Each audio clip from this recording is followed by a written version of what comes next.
هذا الواقع إلى تلك الرؤية. هذه الأجزاء، أنا ما أعرف إيش اللي صار هنا، شوف مكتوب بالفرنسي، تضيع وقت اللغة الفرنسية. لا أتكلم والله أتكلم جد. أنا أتكلم بكل جدية. يعني اللغة الفرنسية ليست لغة العلم، ليست لغة السياحة، ليست لغة الحضارة، وفرنسا من الدول المتخلفة في الإدارة. طيب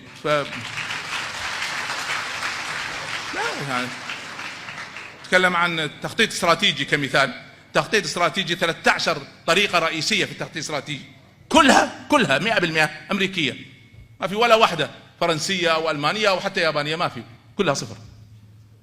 لغة العلم اليوم احفظوها يا شباب، لغة العلم هي الإنجليزية.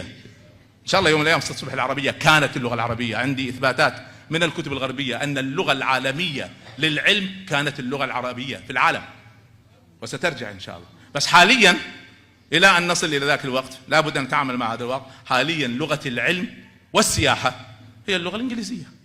80% 80% من الأبحاث العلمية في كل المجالات بما فيها الشرعية تصدر باللغة الإنجليزية، و20% جميع لغات العالم الأخرى المجتمعة.